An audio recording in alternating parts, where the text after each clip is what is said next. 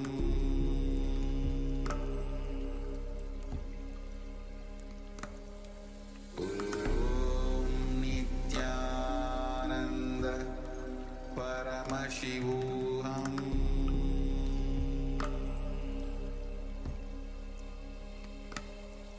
Om Nityananda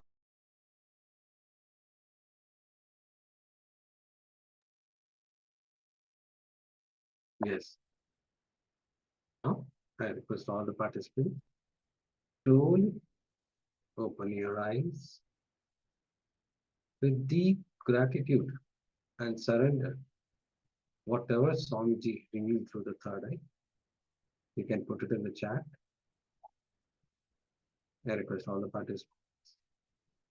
Whatever Swamiji revealed through the third eye, you can put it in the chat so that we can help you in the power manifestation.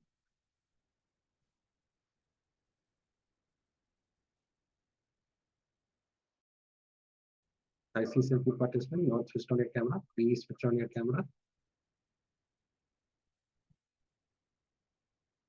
And who are watching in YouTube also, go ahead and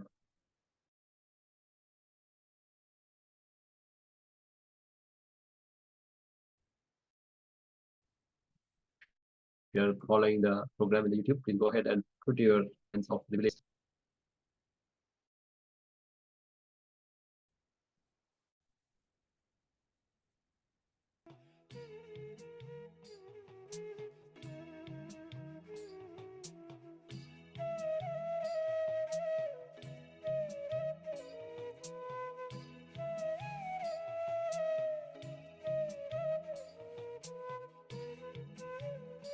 This can be powerful cognition or a click or an image or a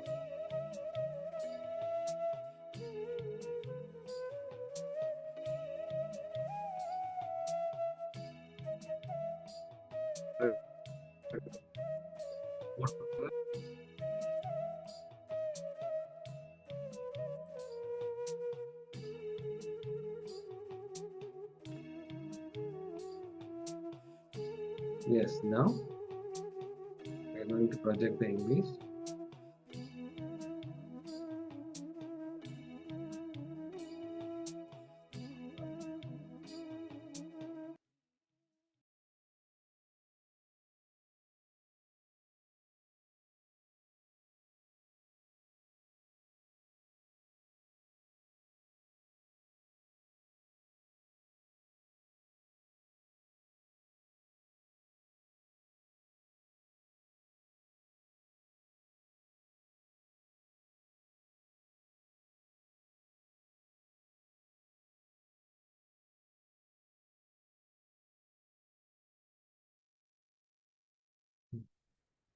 Yes, it's Mother Meenakshi in a beautiful decoration.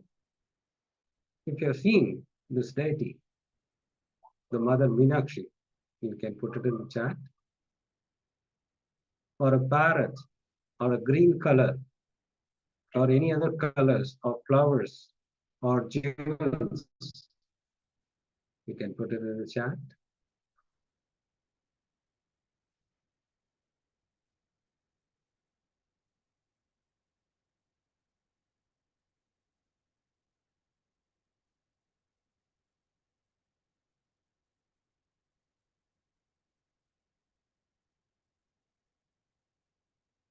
Yes, now let's enter into the next session.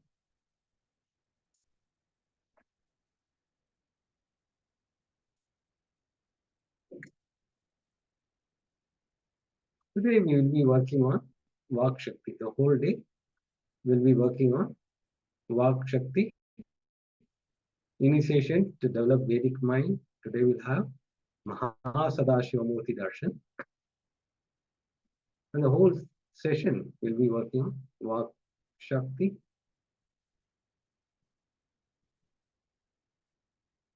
Listening into your own listening.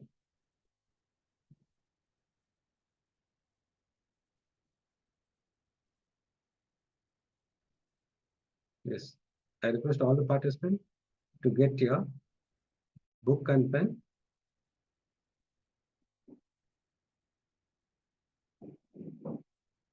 Just grab water, book and pen so that you don't move here and there.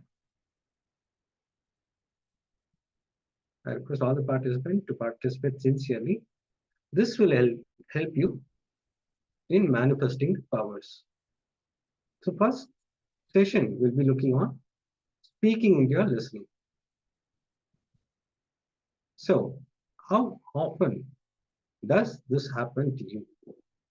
Means speaking into your listening. If you are unable to train yourself, knowing something is good but not following it, knowing something is wrong and continuously doing it.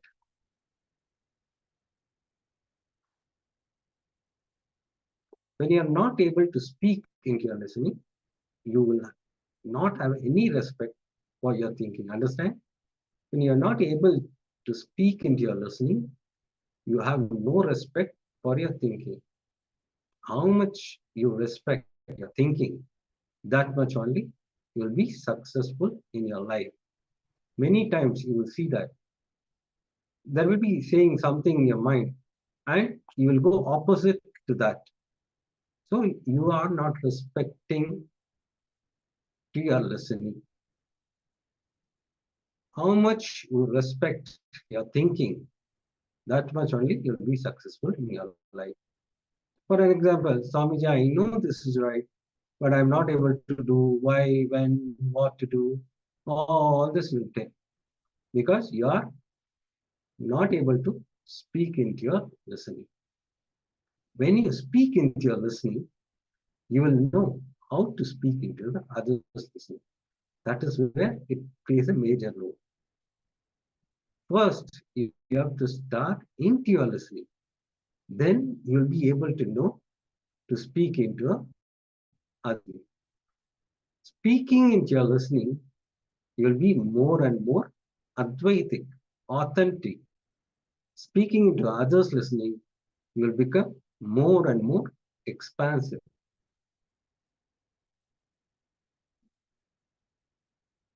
Speaking into your listening and others' listening is a simultaneous process. Understand? Speaking into your listening and others listening, simultaneous process, not part by part. It's a simultaneous process. Both should happen from powerful, complete space. Understand? This both should happen with complete, powerful space. Then there will not be boredom, tiredness when you speak into your listening. Listening to you is the first step in spirituality. Understand? Listening to you is the first step in spirituality. Now, whenever somebody is not listening outside, they are extension of you. They are not external, they are intra-external. I mean, inside you, if you have the same feeling of you not listening into yourself, you will project it outside also. When you tell somebody, that person won't listen to you. Nobody is external. Everybody is only extension.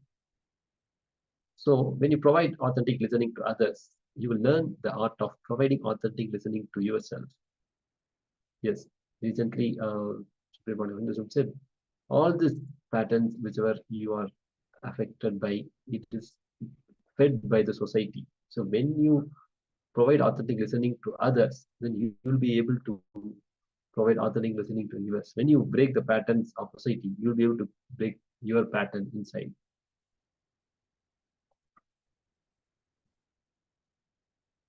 Now let us contemplate on this speaking into listening. So, how often does this happen to you? Just contemplate on this. How often this happened to you? You are unable to try yourself. Knowing something is good, but not following it, and knowing something is wrong and continuously doing it. Will you some time? Please pen down. How often does this happen to you? Knowing something is good, but not following it. Knowing something is bad, then but continuously doing it.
Yes. Now, after we understood about the speaking into listening, now let us enter into the intra-guided exercise, which is directly by Supreme Pontiff of Hinduism, who is going to take us to more and more deeper truths for us to internalize and understand how the speaking into your listening and others listening to manifest that in our life. Please be seated with the head, neck, and spine in straight line. Have your book and paper so that whatever powerful cognition revealed by Swamiji, you can put it. This will help you in manifesting your reality. So now let's enter into the intra section guided by the Supreme Pontiff of Hinduism, Bhagavan Sri Nityananda Paramashivam. Please sit straight.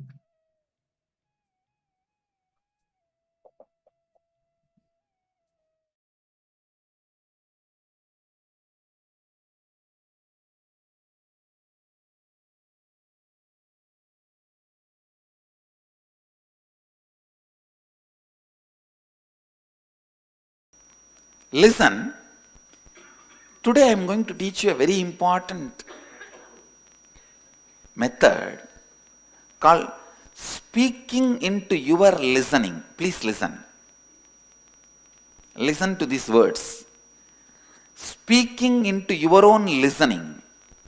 Many times people tell me, Swamiji, I know this is the right path, but I am not able to do. Why? What to do? Addictions. Unable to train yourself. Knowing something is right and not doing it. Knowing something is wrong and continue to do it. All this is because you are not able to speak into your listening. Means even you are not listening what you are saying. Am I right? Even you are not listening what you are planning. Even you don't have respect for your thinking. Then who will respect your thinking? How much your thinking is respected, that much you will be successful in your life. That's all. Understand?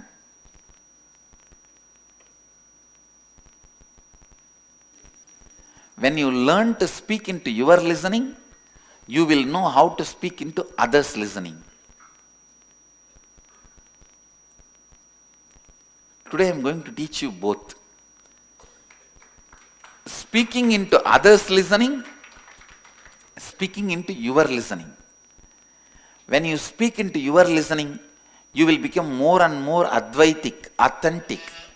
When you speak into others' listening, you will become more and more expansive. How many of you understand what I am saying? See, life is all about speaking into your listening and speaking into others' listening. That's all. That's all.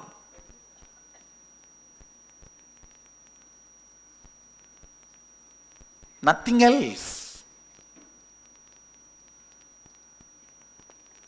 It is not just because I am in the speaking profession.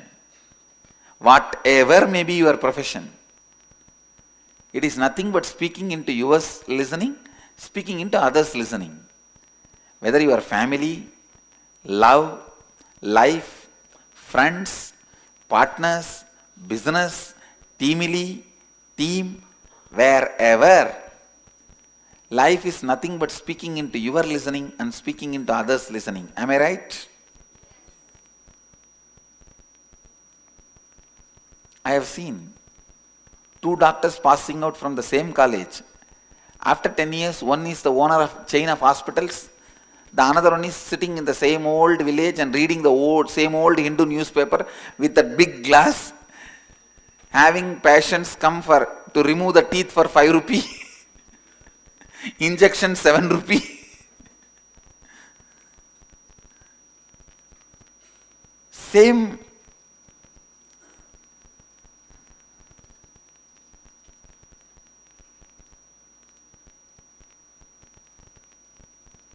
Same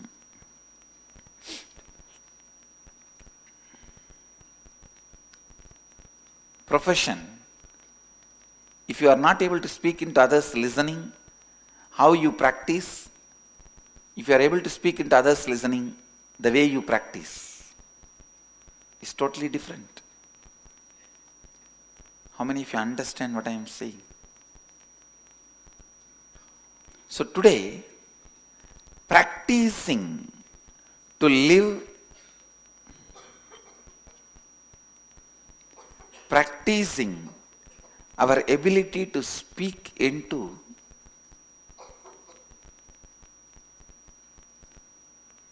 your listening and others listening. What do you think as the ultimate reality in your life? Can anyone shout out? Just shout out from there.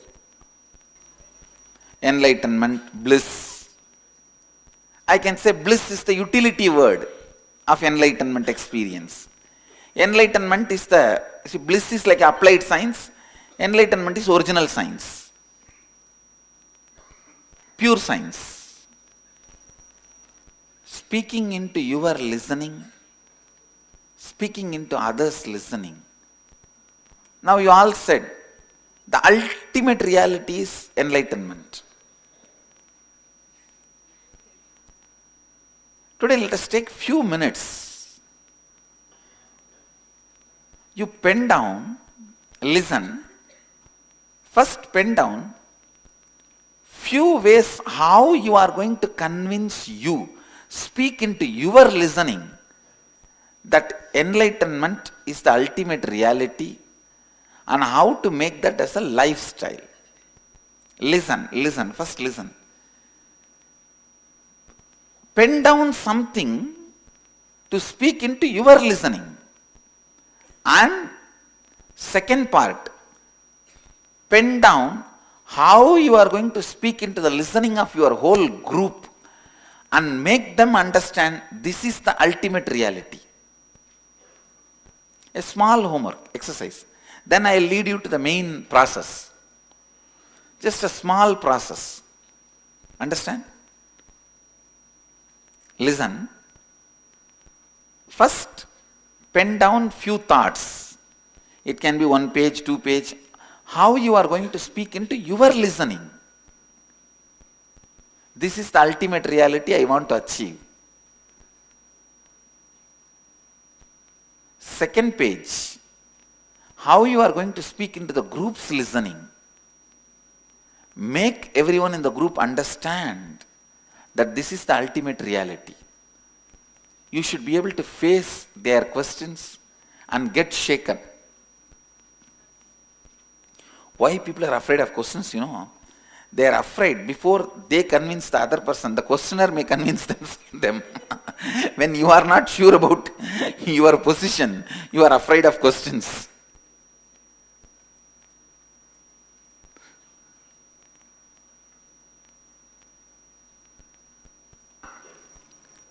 Few minutes. Shall we do this homework? Listen. This will really help you to raise your authenticity and the space of Advaita. It will help you in a big way. So the first question, how you are going to speak into your own listening and make you understand about the ultimate reality is enlightenment. It is required for you. How to achieve it, all that. And how you are going to speak into the listening of the group, teamily. Make them understand it is the ultimate reality for them. So each question at least answer in 1 full page.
the best day.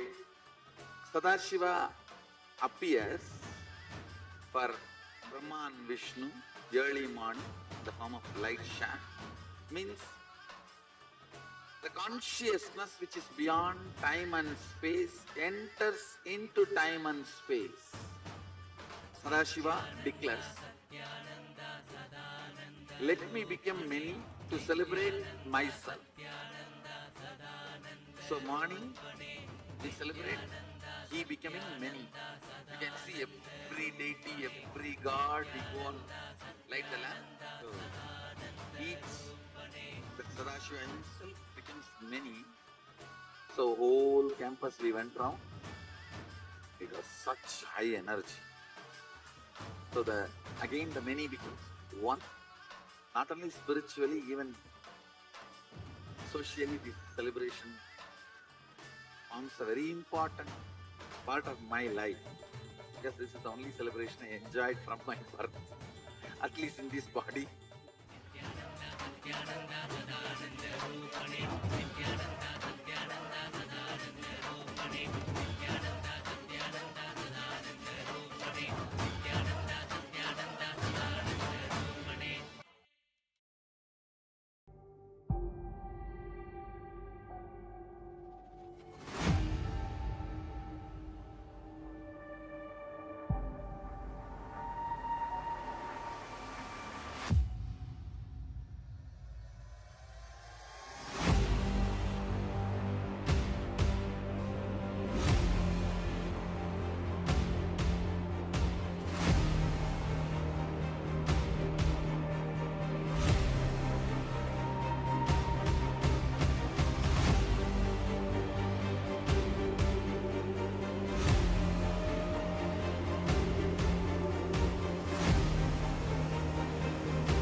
Today is the best day.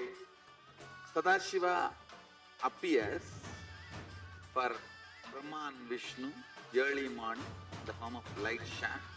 Means the consciousness which is beyond time and space enters into time and space. Sadashiva declares, let me become many to celebrate myself. So morning we celebrate he becoming many. You can see every deity, every god, we go and light the lamp. So each, the Sadashiva himself becomes many. So whole campus we went round. It was such high energy. So again the many becomes one.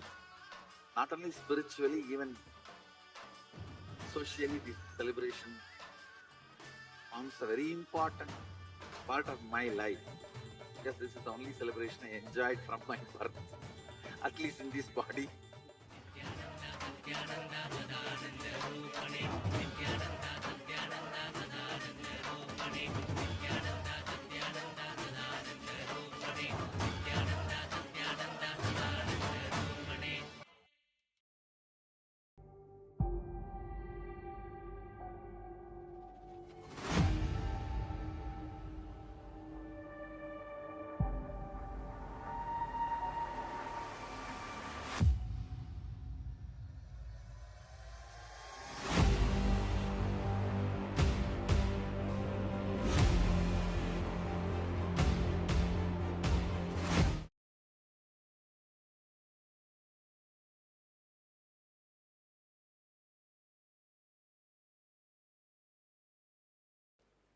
Please understand few basic things about communication. This is one of the thing which you do in your whole life but never get trained.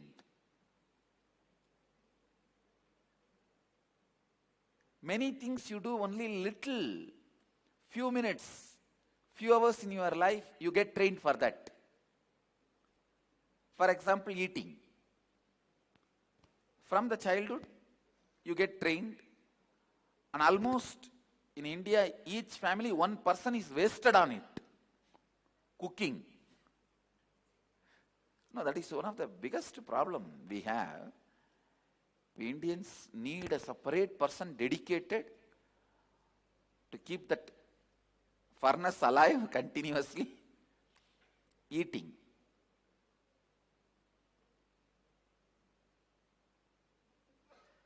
Of course, seeing does not need any training. Listening does not need any training unless the spiritual listening. The simple listening does not need any training. Of course, the touch, you guys have too much training. Even though whole day is not spent in that, but too much training. But the speaking, even though your whole life is dependent on it, whether you make your life or break your life, it is all in your tongue. I can say this whole Sangha stands on the 2-inch tongue. Not only for me, for every one of you, whatever may be the profession you are in, whether you are a lawyer or engineer or doctor or a teacher or in a clerk or in a profession where you think you don't need to even open your mouth, you just need to put your head on the computer and work, even then your talking plays a major role about who you are going to become outside you and inside you. How many of you understand this one idea? I'll give you an example. Any of you think, no, in my lifestyle, my profession, talking is not at all a part? Can you raise your hand? So, see, all of you understand. Such a vital part. Unfortunately, we never had a training. Maybe few of you would have had 1 or 2 corporate trainings where that fool himself will not know what is communication. One guy came to me and said, Swamiji, bless me for wealth. I said, Tathastu, I'll create the space for you. Suddenly, after a month or maybe few months after that, he comes with so much of jewels and a car and he became rich. I asked him, what is the secret? How did you get? I know I have created a space, but how it has become reality, tell me. Means what method? It became reality. He said, Lakshmi Yantra, Swamiji. I said, who gave you that yantra? No, I started giving to others.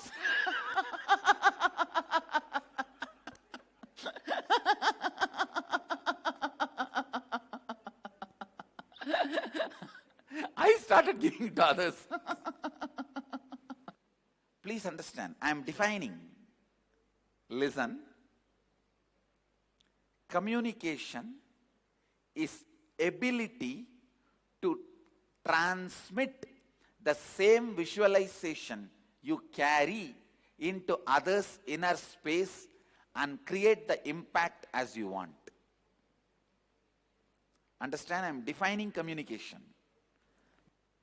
Transmitting the same visualization which you hold in your inner space and create the impact you want. If you listen to the satsang or when I describe some stories, you will see literally you don't need to struggle to visualize. Whether the small dog was there in the scene or the pillar was there, I'll put the visualization. You just need to sit there. Transmitting that whole visualization Before entering into the communication session, I wanted you to unclutch from the word unclutching. Listen. Now I wanted to tell you all one important thing. All these last few days, your unclutching is not a complete unclutching. You are unclutching using the word unclutching. It means, Ramana Maharshi gives a beautiful example. When you burn a dead body, you use a stick to beat and push the body into that, unless you get a fire for somebody's cigarette smoking. You are expected to put all parts of the body into that fire and burn. After you burn the body, that stick also will be thrown into the same fire and burnt. So this unclutching is the stick now you are using to burn all incompletions. Now you have to throw that unclutching also into that fire and be complete with it. That is why many times, even the moment you think of unclutching, you have incompletion, you will be failure, you can't do. Even the idea unclutching gets associated with your incompletions. How many of you have felt it? Oh, unclutching, oh, boring once more. No. Now we will have to complete even with that. Even that idea of unclutching, you have to unclutch without the word unclutching. Only then I can initiate you into communication. See, communication can happen from a space where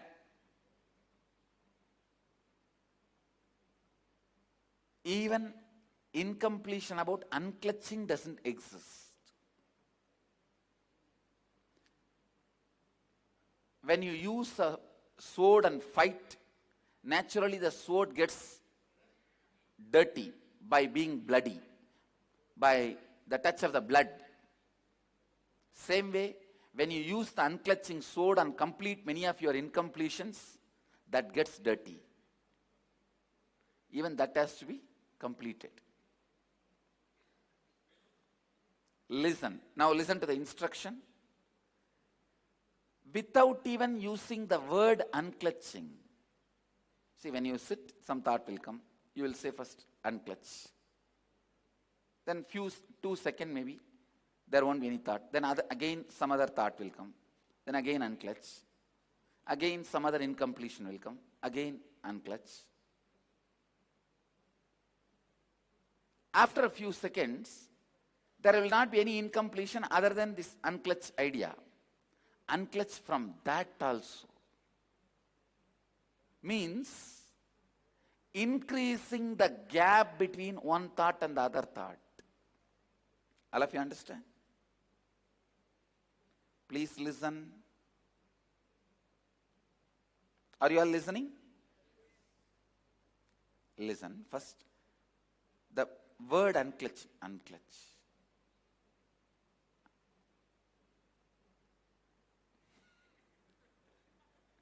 First you use the word, then just internal remembrance, then that's it. Just the mood unclutching. Understand? First you use the word unclutching to unclutch, then slowly, not even the word, just remembrance. Then just the mood unclutching. Again, if you are pulled out of your inner space and you go around in the incompletions, when you come back, unclutch.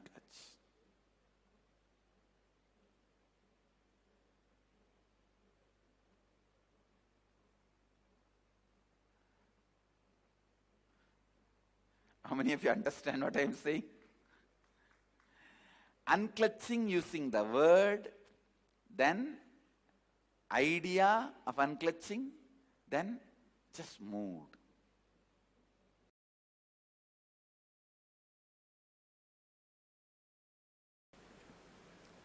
Our question is, dear Swamiji, as you say, facing fear is the only way to go beyond any fear. Kindly correlate practicing 4 tattvas and living without fear of any sort from now on. For example, from fear of public speaking going up to fear of death. You think public speaking is such a small fear? Aruna, you are wrong. Fear of public speaking is nothing but fear of losing your image, which is much worse than fear of death. At least after death, you know, I don't need to face these fellows. Nobody is going to come back and ask you, why did you die such a bad way? You could have died a little more gracefully. No, nobody is going to ask you. But everybody is going to ask you, why did you blabber your mouth so much? Why did you open your mouth and lose the little respect you had? Everybody is going to ask you. So fear of public speaking is much more than fear of death. Getting it?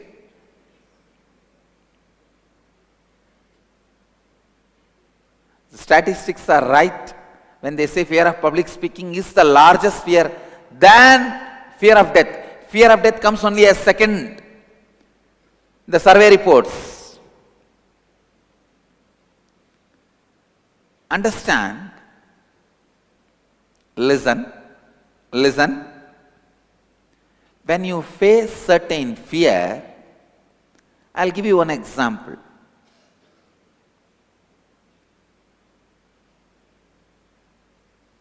For example, fear of losing all your wealth.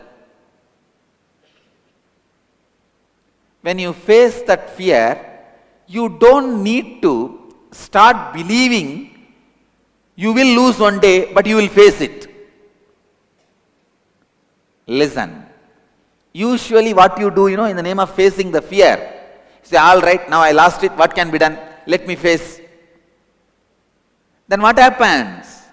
One part of you confirms you are going to lose all the wealth, and then it will say, no, how can you live? How can you live? What is this? Why are you thinking all this?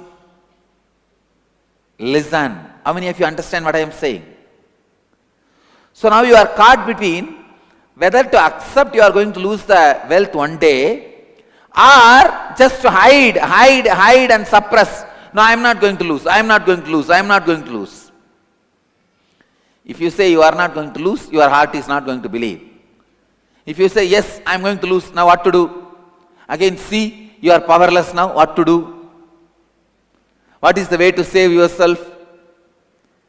Your mind somehow keeps you in the rut. Listen. You don't need to believe you are going to lose the wealth. And you don't need to have the fear. What will you do if you lose the wealth? Understand? I am giving you one more example. Let me expand. First, when you have the fear of losing the wealth, go to the root when this fear started and complete with that root. Neither deny the fear nor say yes to the fear. Understand? When you have the fear, if I lose all my wealth, what will happen? Don't deny, no, I am never going to lose my wealth. No, don't tell that within you. And don't say, yes, I am going to lose the wealth, what can I do? Don't say that. Neither say yes nor say no to that fear. Go to the root of the fear and complete with it. How many of you are getting it? So how many of you are struggling saying yes or no to that fear? Whether you say yes or no, you are caught.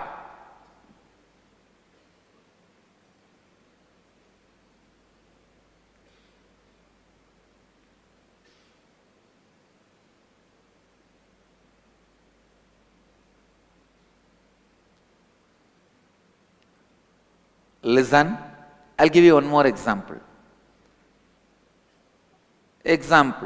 You went and did some crime. Now you are afraid, you may be imprisoned. If you say you are not going to be imprisoned, your heart is not going to believe. If it happens, what to do?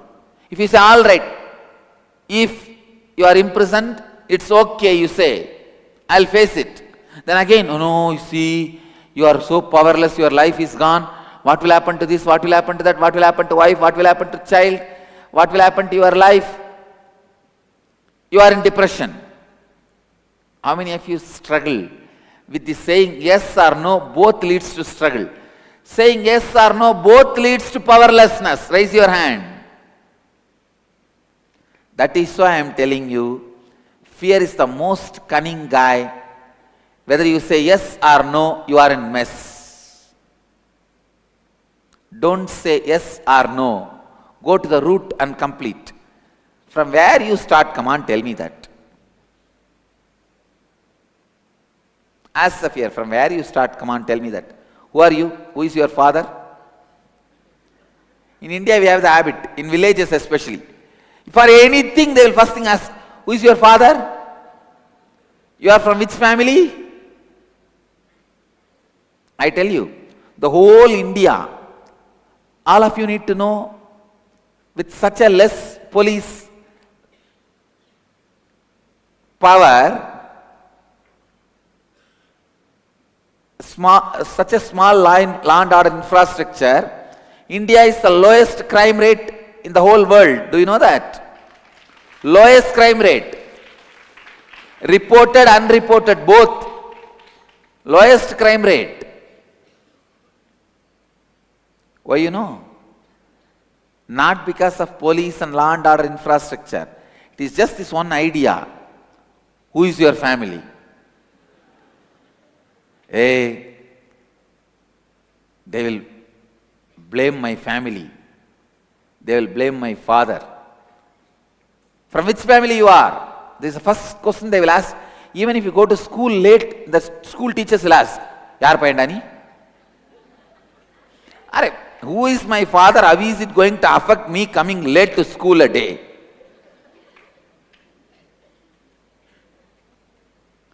For everything, family will be held as responsible. So just that one pattern only keeps the whole India crime free, or lowest crime. Understand, whenever you need to face the fear, when I say face the fear, I don't mean accept the fear. No. Find the root of the fear and face it. Complete with it.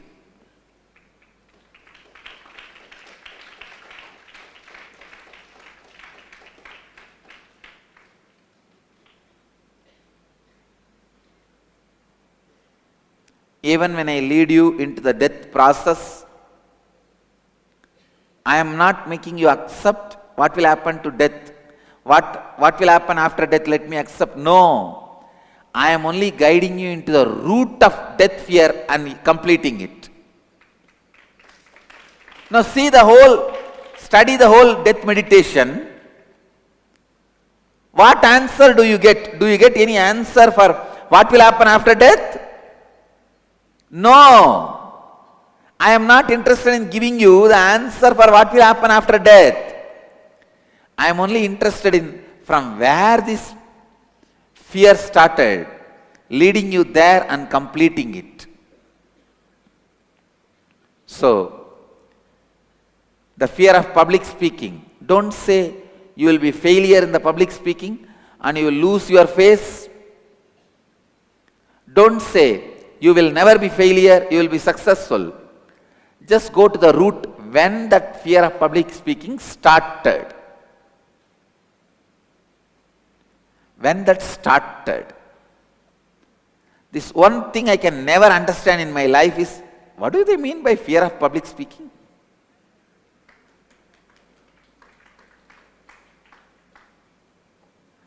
Once I asked one fellow, you should receive enlightenment. When are you going to receive?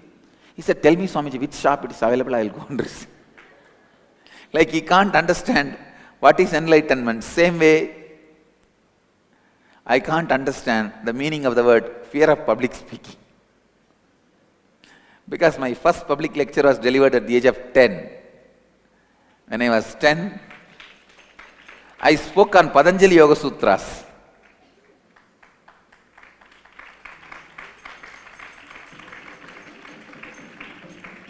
And now 35, last 25 years, I am continuing to be in the public, and only last 10 years we started video recording the satsangs, but otherwise my public life is 25 years.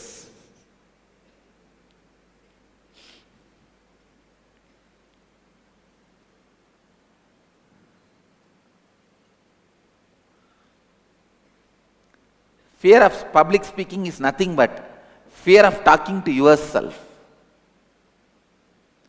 First, bring integrity with what the word you utter to you. Then you will understand the fear of public speaking will disappear. It will disappear.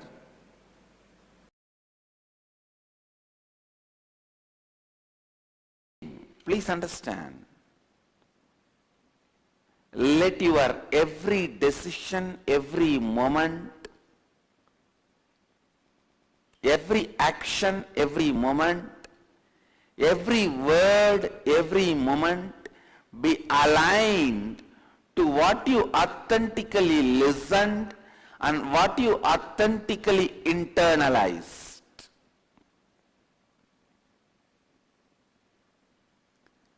Removing the gap between your internalized great truths and your living. Please understand.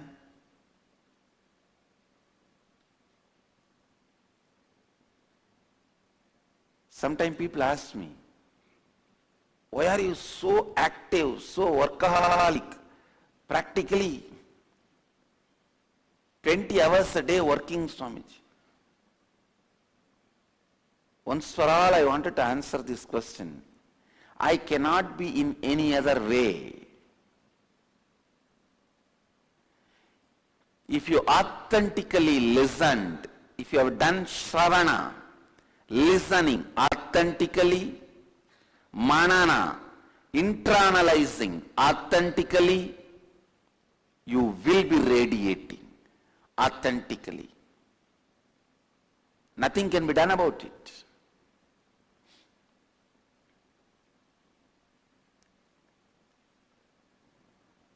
When the shravana, listening, and manana,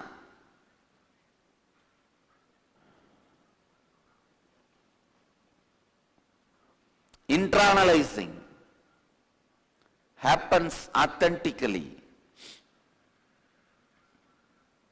nididhyasana, radiating, will happen authentically.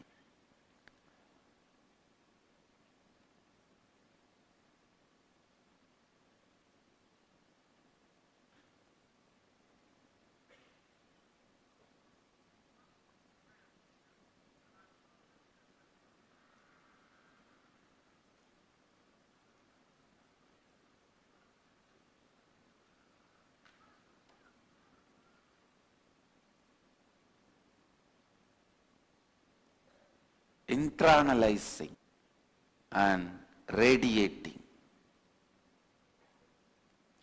Please listen.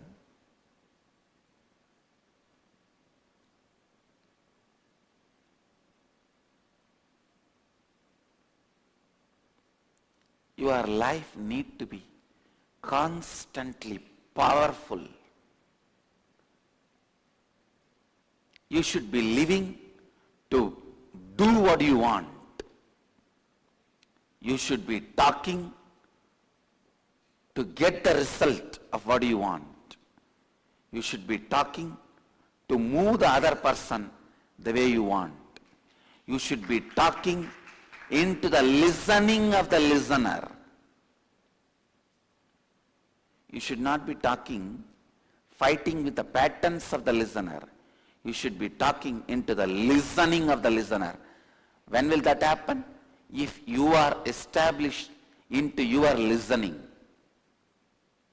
you will talk in other person's listening.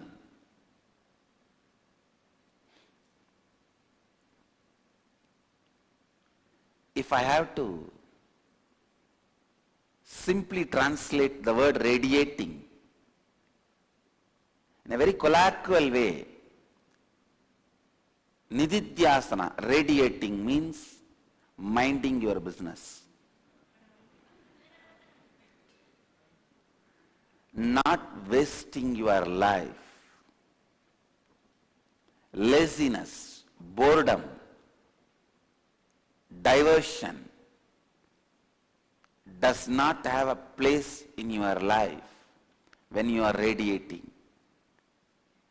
Radiating means radiating. It's a straightforward.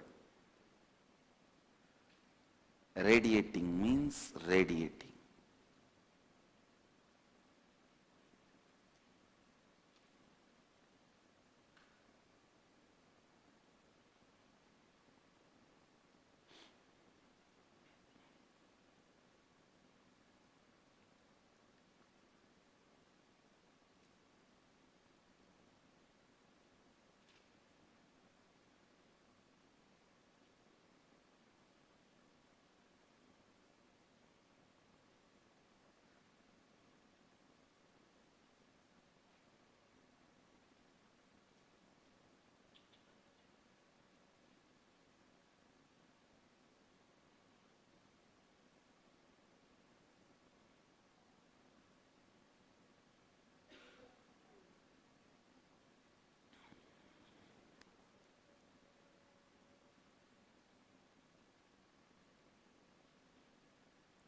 Live your life intensely.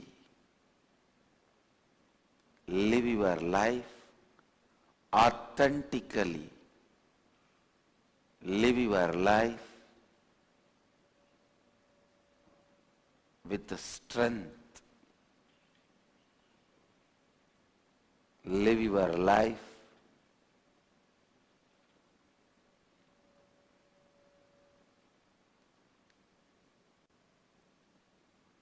without confusion.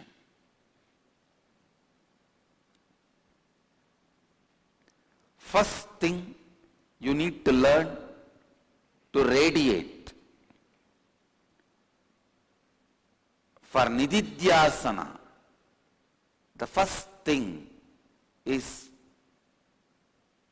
learn to think and speak with the same cognition you arrived by internalizing. Please understand.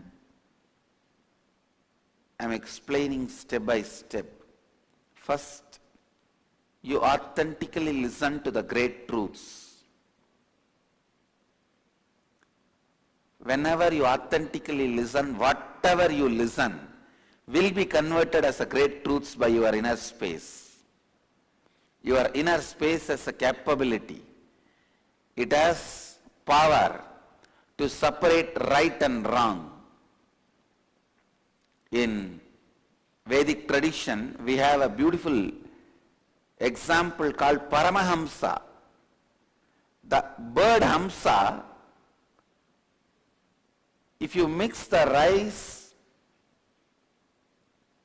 and some other items, it will separate the rice. Only eat that. If you mix milk and the water and keep it, it will suck only the milk and leave the water. The Hamsa, bird Hamsa has that power. Same way, a man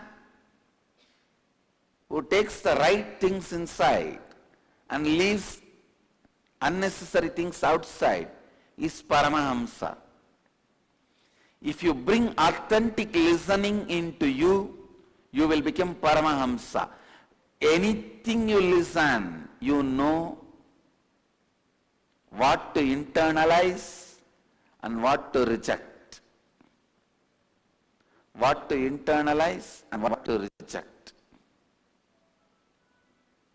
Authentic listening brings tremendous clarity. See, it is the clarity which is really lacking in the seeker's life, especially when somebody is interested to get enlightened, live the life of a Jivan Mukta. Clarity is a very predominantly important quality.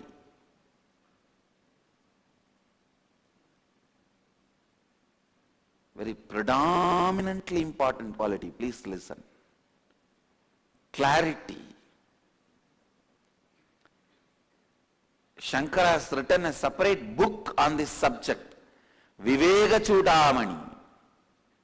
The whole book is on clarity. Authentic listening leads to clarity, and internalizing, manana, leads to cognitive shift. If you don't live that cognitive shift powerfully, you will lose it. Please understand. Powerfully living the cognitive shift is what I call radiating. I tell you, how to find out whether you are radiating or not. Simply life around you will constantly be getting enriched. That is the signal. If the constant enriching is happening, then you are radiating. Around me, whether you are 6 or 60, 8 or 80, you can't go without getting enriched.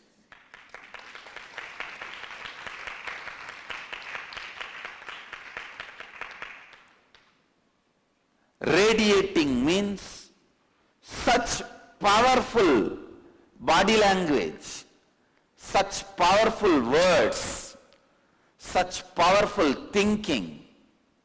You go on enriching, constantly winning the game of life. I am telling you, neither you can 100% speak into your listening, nor you can 100% speak into others' listening, because you are off, others are off. When you can speak into your listening, other listening, authentically, only then you will be able to speak into your listening 100%, others listening 100%. How many of you are thinking, first I will speak into my listening 100%, then I will speak into others listening? Raise your hand. It is foolish. How many of you are thinking, I will speak into others listening, I don't care about speaking into my listening? Raise your hand. Again, this is foolishness. Understand?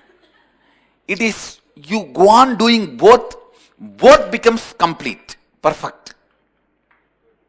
Because you are not 100% stored in you. You think all your treasure is in your hand.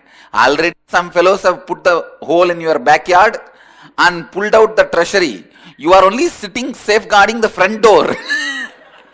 Because the front door is not opened, front door of the treasury is locked and you have the key, you are thinking your treasury is safe. Already some fellow has gone through the back door and drilled and pulled many things. You are sitting with the empty. You understand? Your 100% is not with you. Same way, your 100% is not with others. Still, at least the empty locker you are having and your key you are having. So, it has to be a simultaneous process, speaking into your listening and speaking into others' listening. Both should be from powerful, complete space. Listen, listen. Listen here. Say, how many of you listen? You feel, first let me completely speak into my listening, only then I will speak into others' listening. Raise your hand. Whenever you try to speak into others' listening, you will always carry the incompletion. I myself not complete. How can I speak into others' listening? Am I right? So that makes you powerless. All these people, I don't care about whether I am speaking into my listening. Let me speak into others' listening. Again, you are feeling powerless. How many of you are getting it? Actually, many times you speak into others' listening even though you are not convinced. You are not able to speak into your listening. Many times. When you try to make your husband disciplined, wife disciplined, look in. Are you convinced about that? No. So that time, again, because you feel you are not convinced but you are speaking into others' listening, you will be powerless. Both, if it is done as a part by part, it is powerlessness. Both done as a lifestyle out of powerfulness reaches completion. That is what I am saying. If you start doing, both is similar. Both have a strong connection. Listen. Please, all of you, look here. Can you all look here? Look here for a few minutes. I am giving you the tips for speaking into others' listening. Usually when you start speaking to others, you are always planning to impress on others who you are instead of what you need to make them do. See, there are two components in speaking. Moving them to do what you want and trying to impress them about you. Impressing them about you should be only for moving them to do what you want. But most of the time, you try to impress them about you, and the funny thing, whatever way you try to impress them about you, you are not impressed about that. Still you have doubt about it. That is why you project your SDHD on them and make it as ADHD. Understand? Attention deficiency happens in the other person. ADHD happens only when you have SDHD.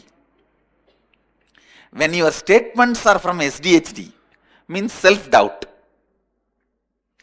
You are not completely convinced. You try to project that on the others, using the same concept and try to impress them. Other person will not be giving you attention. He will not be giving you listening. You will not be speaking into his listening. You think he has ADHD. No, you have SDHD. ADHD happens in other person if you have SDHD when you speak. How many of you understand what I am saying? That's all. So don't ever blame others' ADHD. It is your SDHD. Understand? Actually, layer by layer, I am making the cognition happen in you. The cognitive shift. When you know how to speak into the speaking of the listener, listen, you also know how to speak into the listening of your listening. If you say, I understand many of this truth, but I am not able to live, means you are not able to speak into the listening of your listening. Ability to speak into the listening of the listener and ability to speak into your listening is one and the same. Speak into your listening. Be active in enriching others. Burn all your self-doubts, self-denial patterns. Each one of you become acharyas. Please understand, I am talking to each one of you. Don't think, oh, that is for this person, not for me. Swamiji knows I can't be acharya. No. I know every one of you can be acharya. That is what I know. I don't know. You can't be acharya. You may know. But I don't know. I know only one thing. All of you can be acharyas. Every one of you. Not just talking in a foolish way. In a very skilled, very conscious, clear way of speaking into the listening of the listener. Not just talking because Swamiji said. It is your life and death. Is your power of words your life and death or not? It is. Is your power of thinking is your life and death or not? It is.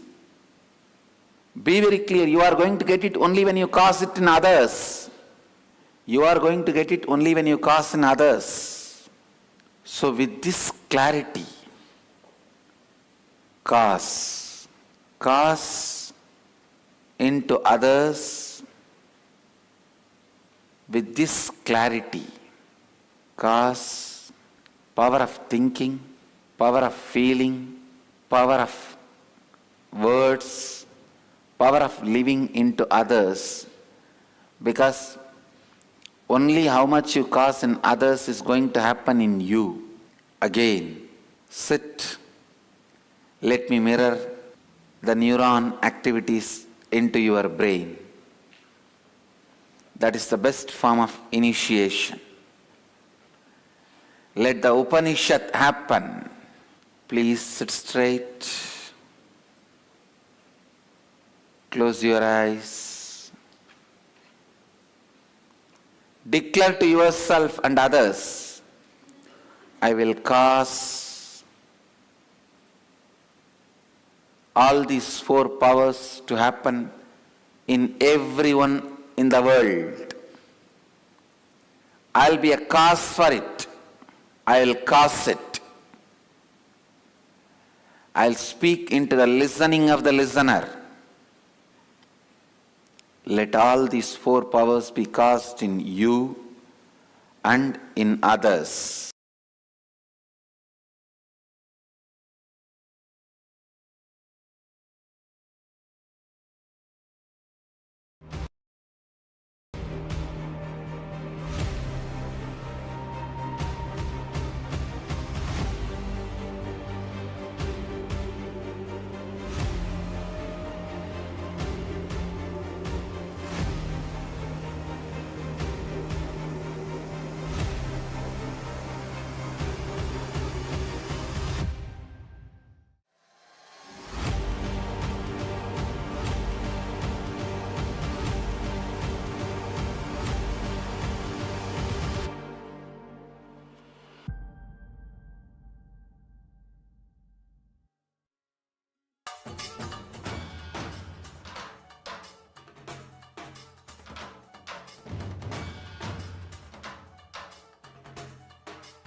Today is the best day.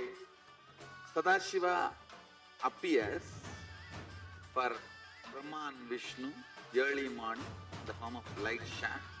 Means the consciousness which is beyond time and space enters into time and space.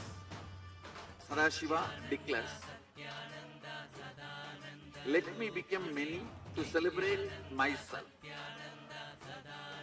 So morning, we celebrate he becoming many. You can see every deity, every god, we go on light the lamp. So each, the Sadashiva himself becomes many. So whole campus we went round. It was such high energy. So again the many becomes one. Not only spiritually, even socially, this celebration forms a very important part of my life. Because this is the only celebration I enjoyed from my birth, at least in this body.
Today is the best day. Sadashiva appears for Brahma and Vishnu early morning in the form of light shaft. Means the consciousness which is beyond time and space enters into time and space. Sadashiva declares, let me become many to celebrate myself. So morning we celebrate he becoming many. You can see every deity, every god, we go on light the lamp. So each, the Sadashiva himself becomes many. So whole campus we went round. It was such high energy. So again the many becomes one. Not only spiritually, even socially, this celebration forms a very important part of my life. Because this is the only celebration I enjoyed from my birth, at least in this body.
Today is the best day.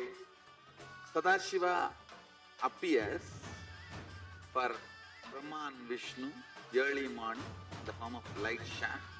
Means the consciousness which is beyond time and space enters into time and space.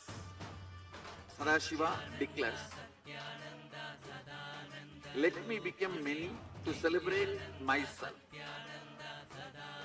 So morning we celebrate he becoming many.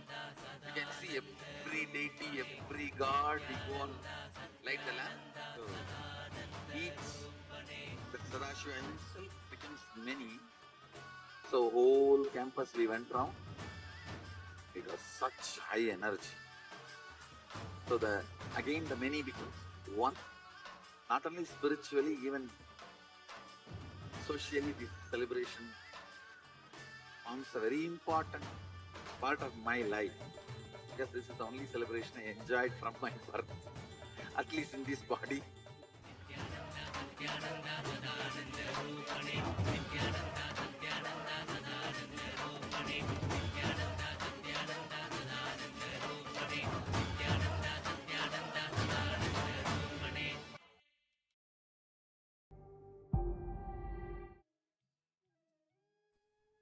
Thanks. Nityananda Bhagavan. Now we learn about listening to ourselves and listening to others. How is that related? Why is it so important to be in listening to yourself? See, if you are in listening to yourself, all the clicks that you have, all the ideas that you have, the insights about, okay, I should be like that, I should not do this. These insights, if you have listening to yourself, you will simply make them as your life. If you come to any conclusion, any powerful conclusion, you will simply make it as your reality. If you are not in listening with yourself, there will always be this voice in the back of your head saying, hey, so many times you tried stopping to smoke, you're not going to stop this time either. Like these kinds of thought currents. You have never been a tidy person. It's just going to stay like this. Like whenever you want to make a decision, there will be this part of you inside nagging you, making fun of even your declaration to change. So in this internalization exercise, we're going to go beyond this. First, we're going to identify the different situations where we were hearing, but not listening. So identify all the incidents and situations where you were hearing, but not listening. For example, while talking to your colleagues, they speak, what do you think about your next work? Or think in your mind instead of listening to the video played during the session while the acharya is speaking. During a conflict or argument with someone, you are thinking about your next reply instead of listening to what the other person says, etc. See, the first step is always shravana, authentic listening, giving your active listening, not just hearing. Listening is when you remove all the ideas, all the concepts, all your knowledge that you already have, and you just take up the information first. If you don't do that, you will always immediately filter out information before you even receive the entire concept that the other person is trying to convey to you. So first, authentic listening without any judgment. Then manana, internalizing, intra-analyzing, analyzing for the sake of internalizing. So whatever you receive from that other person, churn it in your inner space and see what you can resonate with, what you can apply, what you can verify. So if you don't listen fully, you're going to miss what the other person is trying to say, trying to tell you. And then in the internalization, it doesn't mean that you have to accept everything that the other person is saying, but first you should hear what they want to tell, right? First you should grasp what is it that they want to convey. Then you can go and analyze it, see how much truth is in there. But if you don't listen from the get-go, you won't be able to even cognize what they are actually trying to convey to you. So look into all the incidents and situations where you were hearing, but not listening. Let us take a few moments and get ready for the first step of this exercise.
Yes. We'll now move on to the next step.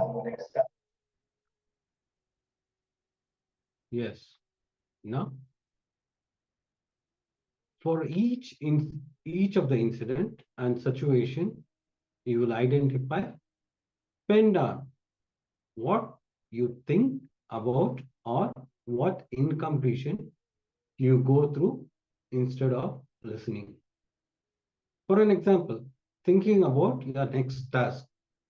What do you plan to do afterwards? Feeling restlessness or irritated.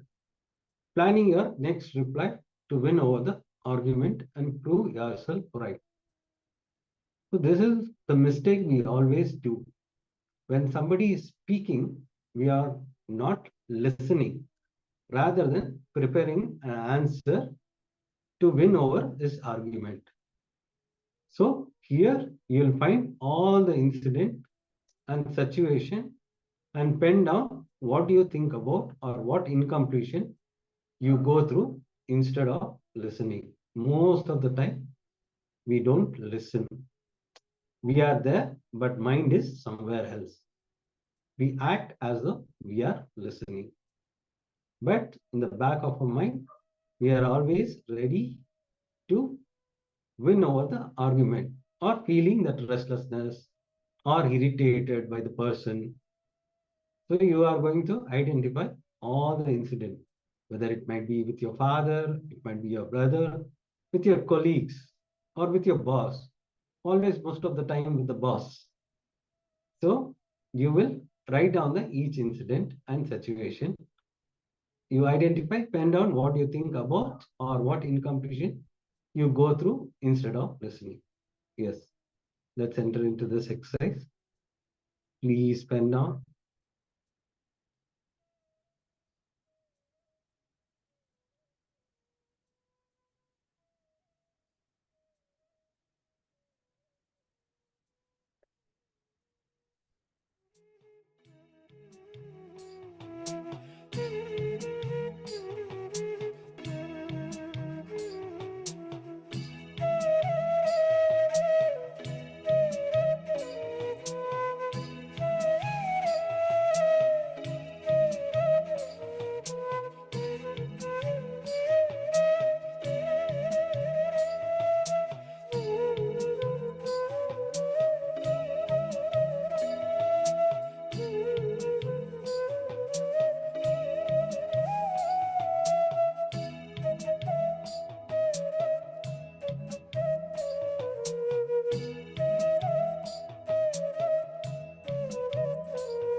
Yes. Now, notice how irrespective you are when you are not in the space of listening. Understand? How irrespective you are when you are not in space of listening.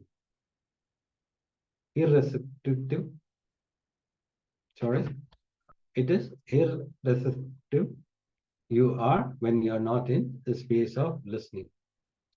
Complete with all the incompletions you wrote in step 2 and decide to be in a space of listening in all the situation from now onwards. Understand? You are going to internalize this exercise, how irreceptive you are when you are not in a space of listening, and you will complete with all the incompletion you wrote in step 2 and decide to be in a space of listening in all the situation from now onwards. Let's take few minutes to pen down with all the incompletion.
Yes, Nityananda, all of you. With this, let us now get ready as we are moving forward to the next round of today's power manifestation. So, requesting all of you to settle down and come on camera. We're manifesting the power of the Ashtamahashaktis, continuing the manifestation of the 8 great powers. So, get ready.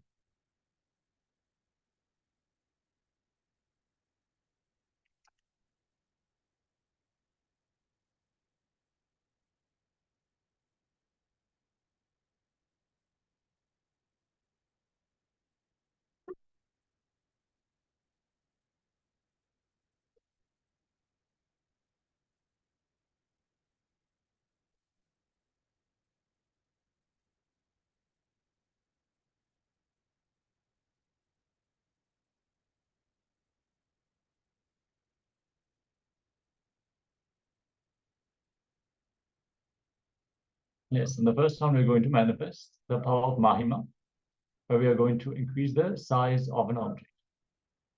So, select any object that you want to increase the size of. Best to start with the handheld object, like anything that is small, like a pen or a coin, something of that nature. And then take the first measurement of that object.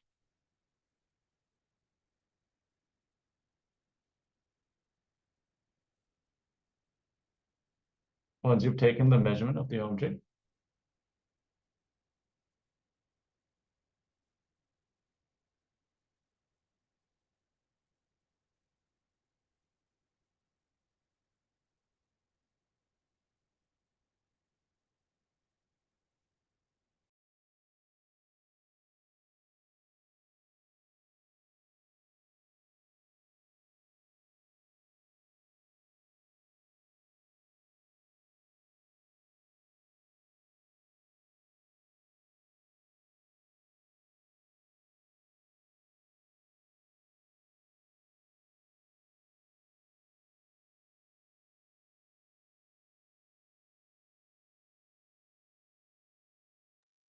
yes, once you have selected the object and you've taken the measurement, you can declare by how much you want to increase the size of the object. Let's say the pen or pencil is 10 centimeters long.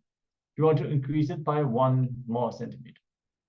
So after you've taken the measurement, make the declaration, and let's connect to Swamiji and get ready to actually manifest this power.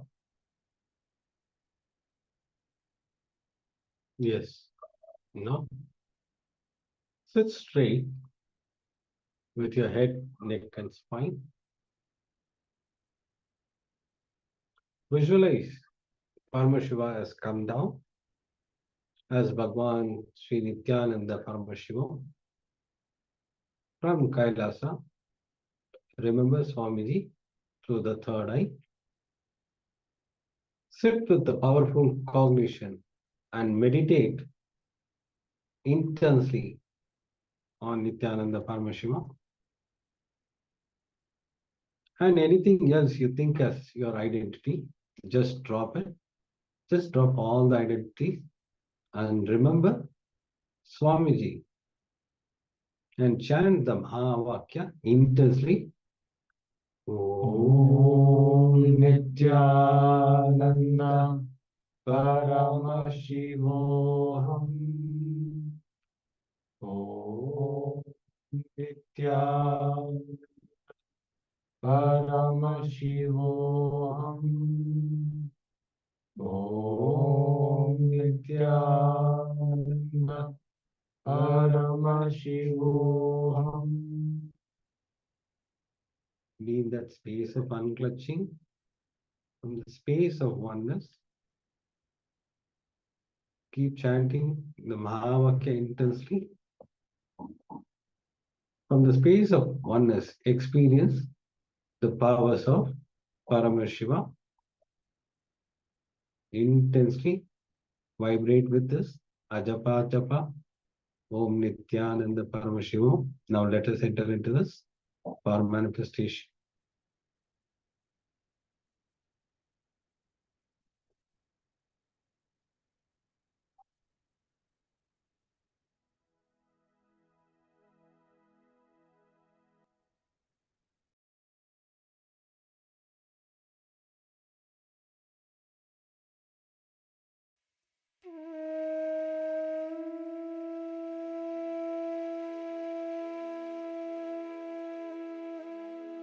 Keep chanting the Mahavakya intensely.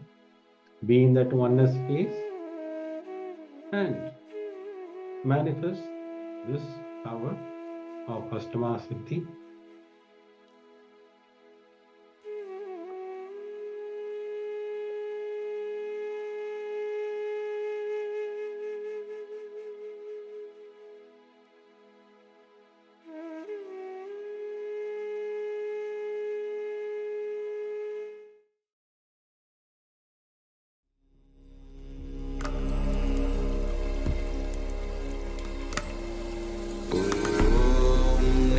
Nityananda Paramashivoham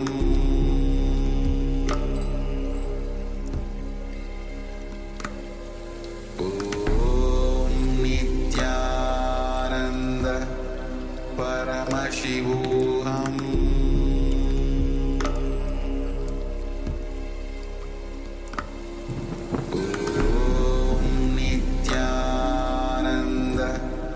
Paramashivoham Om Nityananda Paramashivoham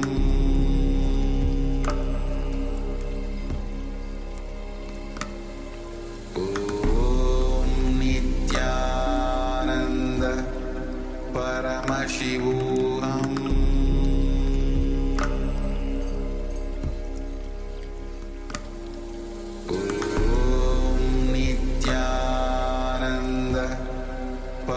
Paramashivoham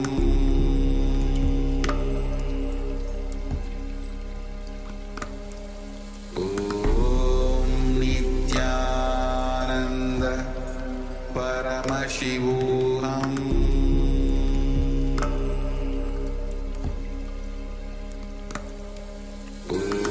Om Nityananda Paramashivoham Paramashivoham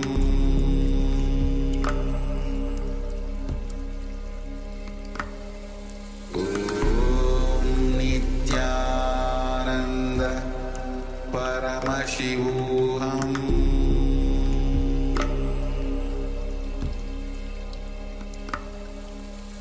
Om Nityananda Paramashivoham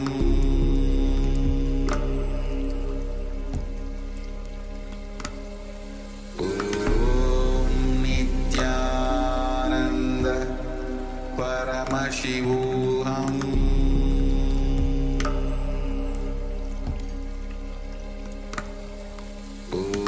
Om Nityananda Paramashivoham Om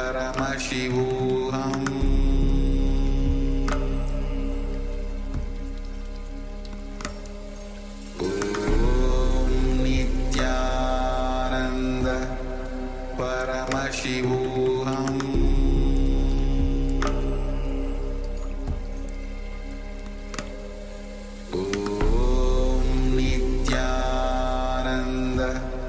Paramashivoham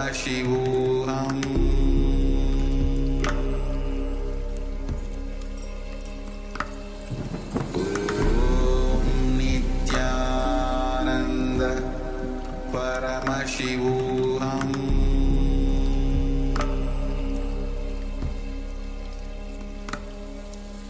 Om Nityananda Paramashivoham